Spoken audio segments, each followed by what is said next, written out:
Thank you, Deputy Speaker. Deputy Speaker, the National Forests Amendment Bill was introduced in 2016. That means the previous Parliament spent 3 years dealing with what doesn't seem to be a very contentious bill and then wasn't able to complete it. And now, it's 6 years later, that eventually this amendment bill has been passed. And I think we need to look very carefully as to how Parliament passes bills which are not controversial and the time that is taken. This bill, we've all agreed, is necessary. It amends the National Forestry Act to provide for clear definitions of forests and woodlands, public ownership of these spaces, to increase the promotion and enforcement of sustainable forest management, and to control and remedy deforestation. Now, there's nothing contentious about this. This, the ACDP supports, we all support it.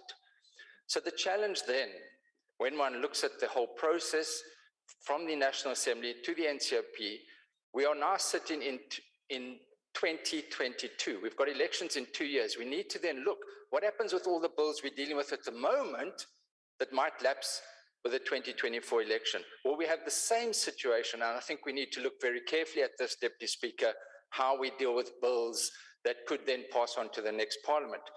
The second issue which I'd like to highlight is the increase in the penalty, which all parties supported, from 50,000 to 10 million.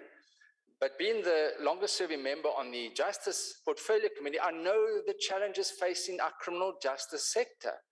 How are they going to manage dealing with these very serious penalties that will then have to be dealt with in a higher court? And I think that's an issue which needs to be highlighted with what the chairperson pointed out when the Portfolio Committee was doing hearings on this issue, is the implementation. And one of the aspects of every bill that is brought before Parliament is to what degree has it been properly costed? Can it be implemented?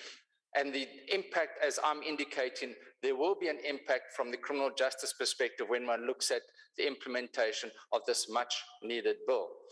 We support the issue of the improvement of cooperative governments and, of course, the beneficiation of communities. This is very good. These are very good amendments. The question is, why did it take so long for it to be passed? The ACDP supports this bill. I thank you. Thank you.